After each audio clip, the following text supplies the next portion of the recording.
Hello friends.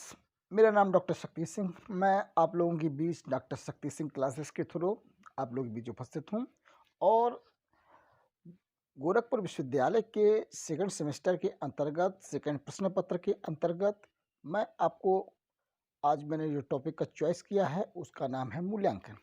तो मूल्यांकन क्या होता है, कैसे होता है, आखिरकार इसके विषय में हम आज जानेंगे। तो मूल्यांकन को समझने से पहले हमें मापन को समझना होगा।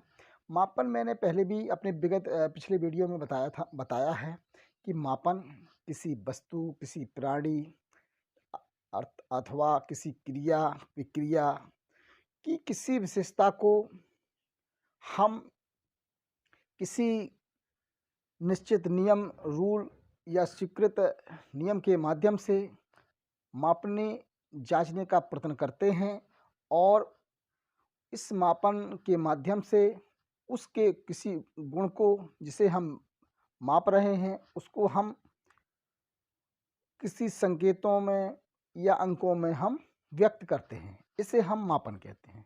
जबकि मूल्यांकन जो होता है वो मापन से व्यापक होता है और जो मापन होता है वो मूल्यांकन का प्रथम चरण होता है। इस प्रकार मूल्यांकन व्यापक होता है और मापन एक छोटा-सा पार्ट्स होता है जो उसका मूल्यांकन का प्रथम चरण होता है। उसी के विषय में आज बताता हूँ। अब मूल्यांकन क्या है आखिरकार? हमने यानी किसी भी व्यक्ति, प्राणी या किसी वस्तु की किसी क्रिया, किसी प्रक्रिया के किसी गुण को जब हम किन्हीं स्वीकृत नियमों के माध्यम से या हम मापन कर लेते हैं, तो मापन के आधार पर उस गुण की विशेषता के आधार पर जो हमें परिणाम प्राप्त होते हैं, उन परिणामों वो जो परिणाम हमें प्राप्त होते हैं, उन परिणामों की जो हम व्याख्या करते हैं, वो किसी सामाजिक, सांस्कृतिक या अन्य मानदंडों के आधार पर या अन्य तरीकों के माध्यम से उस गुण की वांछनीयता या उसमें निहित मूल्यों के विषय में या उसकी उपयोगिता के विषय में या उसकी सार्थकता के विषय में हम अवगत कराते हैं, वो मूल्यांकन कहलाता है। यानी कि आपने पढ़ने से पहले और पढ़ने के पश्चात आप में जो भी मूल्य अ,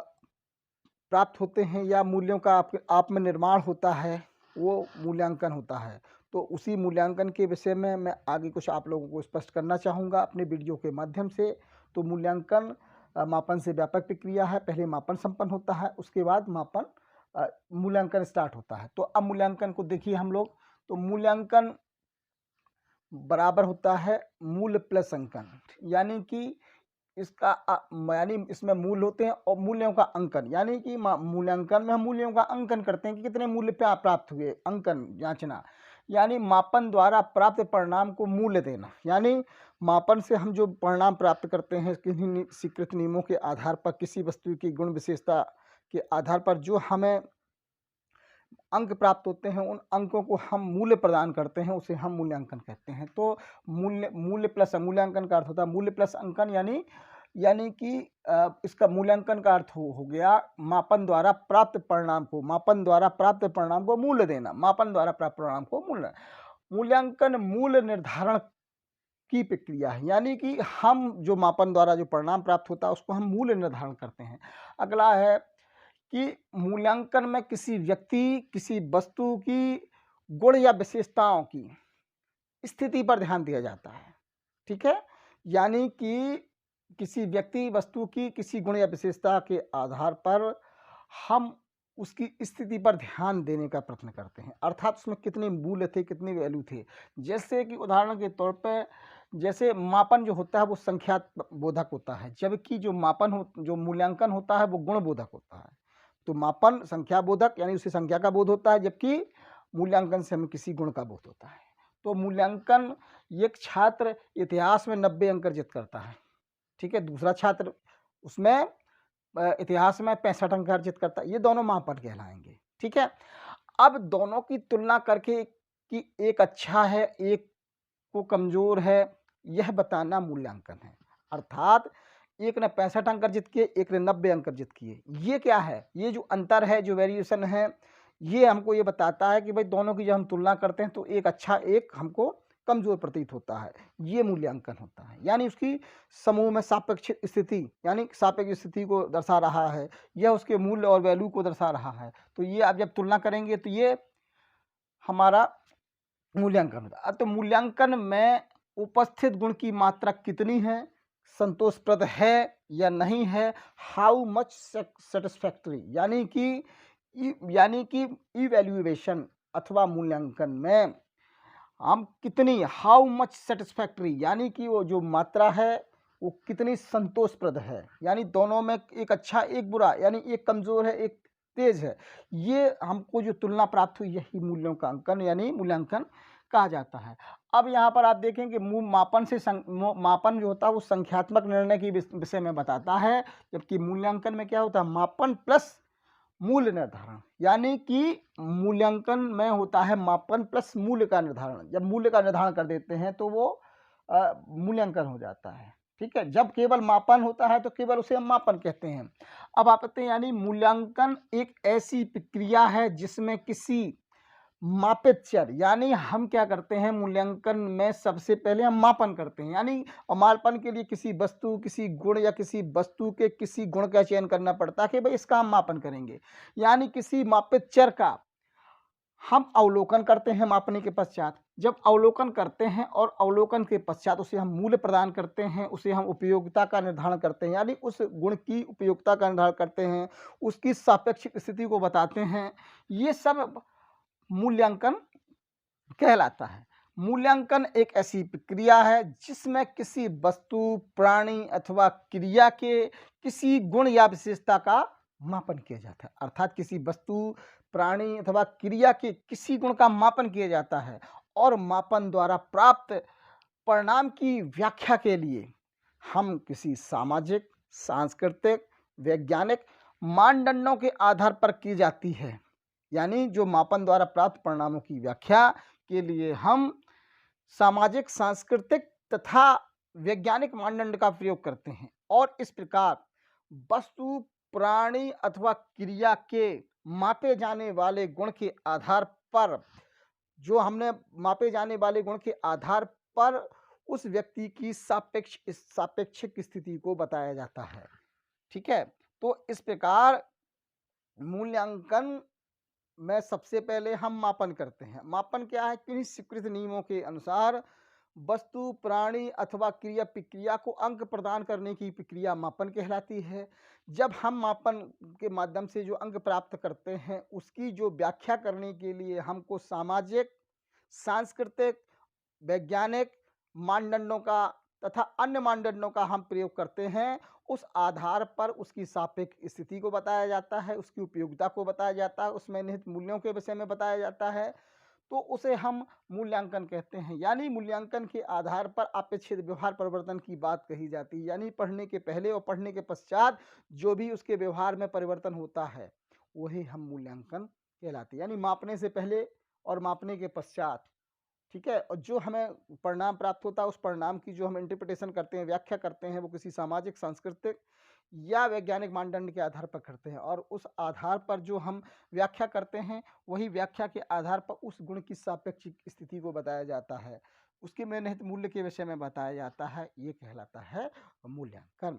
तो अब मूल्यांकन के चार तत्व होते हैं, मापन के चार तत्व होते हैं। तो मापन में जो चार तत्व होते हैं वो कौन कौन से चार तत्व होते हैं? पहला, वह व्यक्ति, प्राणी अथवा क्रिया जिसका मापन किया जाना है।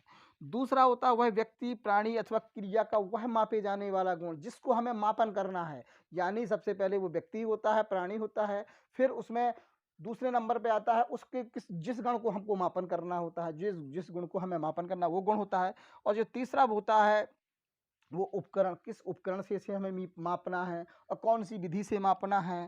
ठीक है, चौथा होता है मापन करना, यानी कौन मीजर करेगा, यानी पहले जिसका मापन किया जाना है वो व्यक्ति हो, फिर दूसरा वो जब व्यक्ति होता है तो उस व्यक्ति के किस गुण को मापन करना है, फिर किस विधि से मापन करना है, किस उपकरण से मापन करना है या टूल से मापन करना है।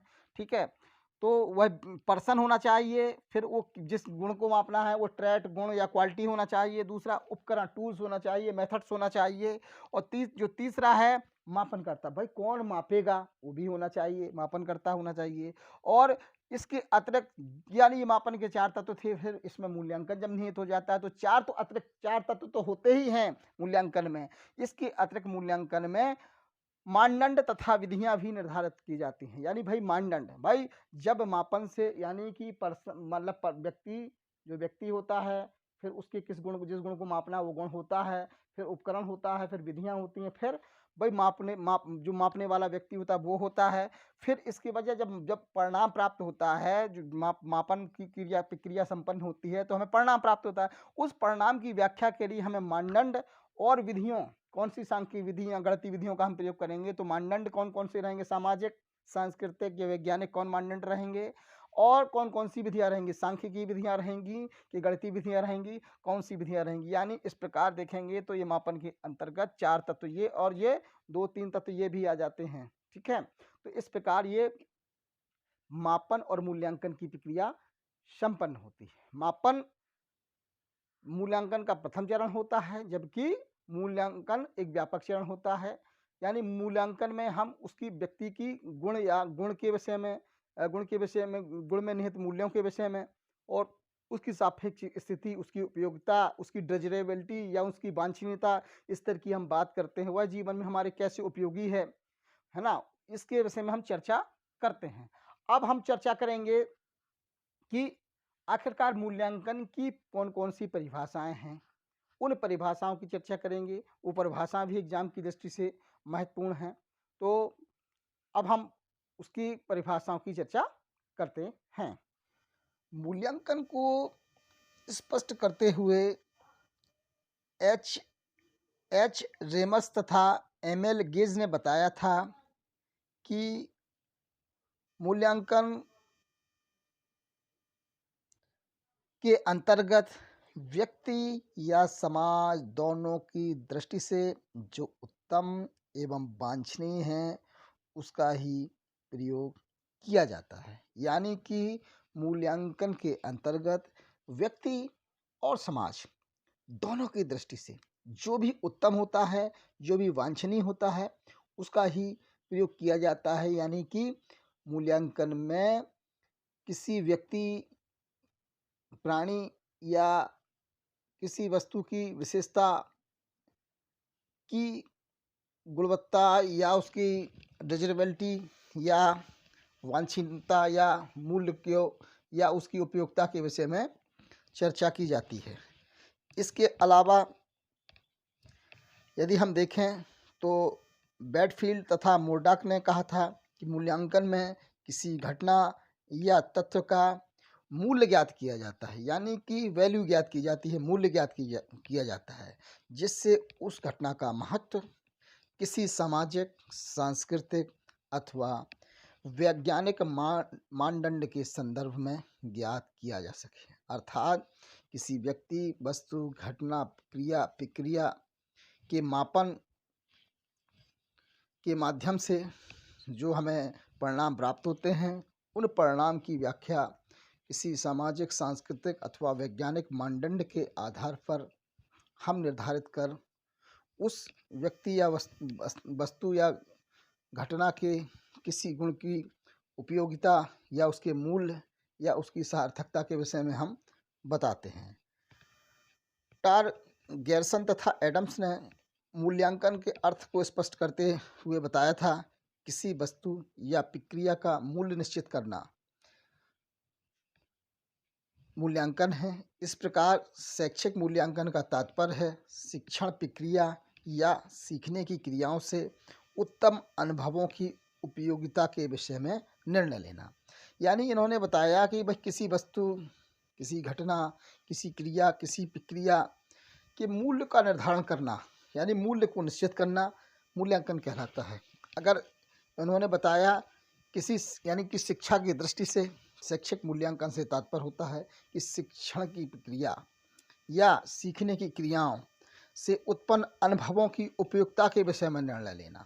अर्थात हम जब कोई चीज़, किसी चीज़ का, किसी व्यक्ति, वस्तु के किसी गुण के आधार पर उसका मापन करते हैं, मापन से जो परिणाम प्राप्त होते हैं, उन परिणामों को की व्याख्या हम किसी निर्धारित मानदंडों के आधार पर तय करते हैं कि वह हमारे जीवन में कितने उपयोगी हैं, कितने सार्थक हैं, कितने उसमें मूल्य हैं, या कितना वांछनीयता का स्तर है, या कितने उपयोगी हैं। हमारे मूल्यांकन का संबंध हमारी उपयोगिता से है, उसमें वैल्यू से है। जो वैल्यू या जो मूल्य है जो उस पर अंतर्निहित होते हैं, उसके विषय में बतलाते हैं। एन.एम. डंडेकर ने स्पष्ट करते हुए कहा था कि मूल्यांकन को छात्रों के द्वारा शैक्षिक उद्देश्यों को प्राप्त करने की सीमा ज्ञात करने की क्रमबद्ध प्रक्रिया के रूप में स्पष्ट किया जा सकता है। अर्थात मूल्यांकन को छात्रों के द्वारा शैक्षिक उद्देश्यों की प्राप्त करने की सीमा ज्ञात करने की क्रमबद्ध प्रक्रिया के रूप में स्पष्ट किया जाता है। इसका मतलब क्या होता है कि जैसे छात्र को जब अध्यापन कराया जाता है तो शिक्षक शैक्षिक उद्देश्यों का निर्धारण करता है कि वह बच्चों को ये अधिगम अनुभव प्रदान करेगा, और यह अधिगम क्रियाओं के माध्यम से पहले से निर्धारित शैक्षिक उद्देश्यों को प्राप्त करने का वह लक्ष्य निर्धारित करता है। और पढ़ाने से पहले और पढ़ाने के पश्चात यदि वह शिक्षक उद्देश्य किस सीमा तक वह प्राप्त करने में सफल रहा, यह शैक्षिक अनुभवों की पर निर्भर करता है। और वह शैक्षिक अनुभव उसे किस प्रकार से बच्चे को प्रदान किए गए, और बच्चा उस शैक्षिक अनुभवों के माध्यम से अपने जीवन में कैसे उनका प्रयोग कर आगे बढ़ सकेगा।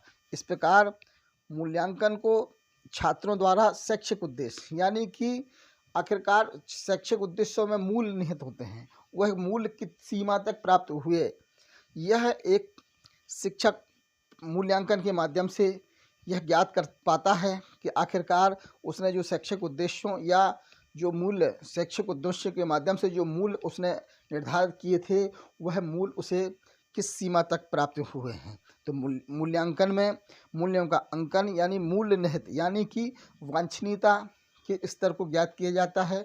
अर्थात जो पढ़ाने से पहले और पढ़ाने के पश्चात जो भी उसमें व्यवहारिक परिवर्तन होते हैं, उन परिवर्तनों की सीमा को ज्ञात करते हैं, और कि आखिरकार पढ़ाने से पहले क्या मूल्य थे और पढ़ाने के पश्चात उसमें क्या मूल्य डेवलप हुए, क्या मूल्य विकसित हुए। तो मूल्यांकन के द्वारा यानी शैक्षिक उद्देश्य भी एक प्रकार के कि आपके मूल्य हैं, वैल्यू हैं, और वो किस सीमा तक प्राप्त हुए ये मूल्यांकन डिसाइड करता है, या मूल्यांकन के द्वारा ये निश्चित किया जाता है। एम डंडेकर ने इसी मूल्यांकन को स्पष्ट करते हुए यह बताया था।